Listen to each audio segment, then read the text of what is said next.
back. So, alleged insurance killer Agnes Setshwantso's murder case has been postponed to the 22nd of May by the Molopo Magistrate's Court in Mahikeng. The 49-year-old is accused of killing a relative for a funeral cover payout, among other charges. Meanwhile, Northwest Police have confirmed the exhumation of Setshwantso's husband. Justice Setshwantso passed away in 2015 of what was believed at the time to be of natural causes. But what does the law say about the exhuming of a body? Well, to answer that question and more, we do bring in now Dr Kevin Fourie, who is the head of the clinical unit of Port Elizabeth's Forensic Pathology Service and senior lecturer in the Department of Forensic and Legal Medicine at the Walter Sisulu University. Thank you so much for joining us, Dr Fourie. We really, really do appreciate it. I think the initial question anyone asked is, well, he passed away in 2015. It is now 9 years later. Is there something to find that could possibly give us evidence? Good morning, Naledi. Look, I think it depends very much on the state of the remains. When we do an exhumation, it depends on what is left of the body after these 9 years, and that is very much dependent on the state of the preservation, the state of the burial itself, whether there is, the water table of the burial ground, the quality of the coffin, whether the body was exhumed before, whether the body was embalmed before it had been buried, factors like that. So it's very difficult to say until you actually open the grave and remove the remains and examine them directly. And I'm keen to, this is just a fascinating story, a terrifying story and horrific, of course, but also fascinating in that it speaks to the science of it all, which for me really stands out. So you talk about the conditions of how that person was buried as a deciding factor, but also just to talk to us about the skills that are necessary then to decipher if someone had been murdered, where we believe that person would have died of natural causes. What are you looking for? So I think it depends very much on, like I said, the state of the remains.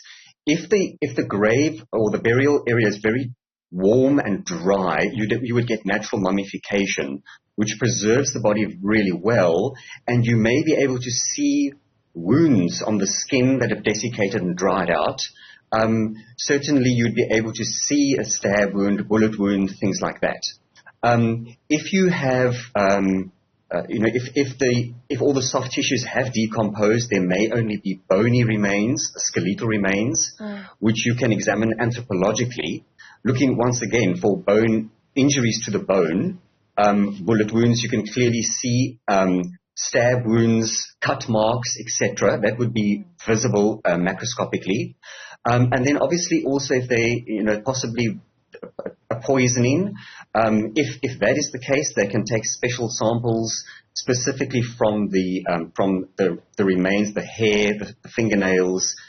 If there is stomach or stomach contents still available, or body fluids, that can be tested. And then also, obviously, they need to test the soil around the grave and the grave water, because the metals or heavy metals from the environment can also leach into the body, so it may give you false elevated levels of things like arsenic, mercury, lead, etc. Yeah. So those are all factors that need to be taken into consideration. Yeah, a lot of elements at play there. Can we talk about the legal element of it, right? Just the process that authorities would then have to follow if they are looking to exhume a body for the sake of an investigation. Is that a lengthy and difficult process? Well, it's not a common process. I think in the 20-odd years that I've been doing forensics, I may have participated in about 5 exhumations. It is not common to do, but it certainly is a possibility. If anybody suspects that somebody has died of something other than natural causes, they are obliged to report that to the South African Police Service, which then initiates an investigation. The police or the investigating officer will have to determine whether there is any kind of prima facie evidence that there may have been foul play involved with the death. They'll discuss that with the prosecutor, and then they can apply to the magistrate of that district where the person died for an exhumation order, which he then can grant. And once that has been done, the grave is the grave is opened and the remains can be exhumed for forensic examination. Yeah, and in the past where you've worked on such cases, one can just imagine the trauma that the family goes through, having lost someone and then having them buried and then having them exhumed. I mean, let's talk a little bit about what you've seen where that is concerned, because Justice Setshwantsho would have been the husband of Agnes. He had a family that would have buried him back in 2015 and have to relive those memories. Yes, I think it's also important to remember, though, that this assists with the closure. You know, if they are not happy with or there's the suspicion that he died of an unnatural death, then I think as long as the family understand that this is part of the investigation and that they may get answers, that will in fact assist them with the process of grieving to complete the whole grieving process. Mm.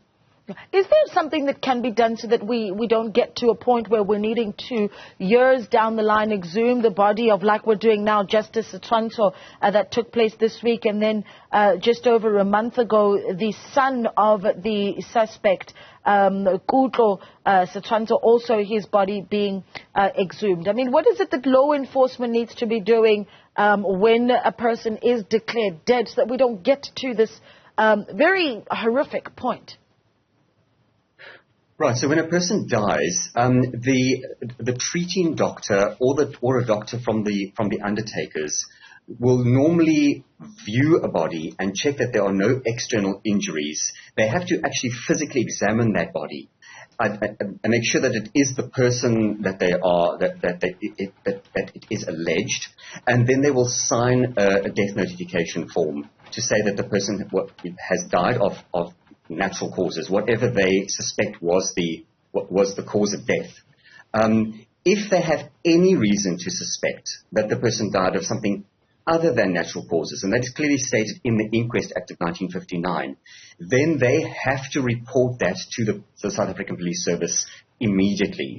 And so in most instances, certainly by far, all the cases that I'm involved with, the cases get notified immediately, so the bodies are still fresh.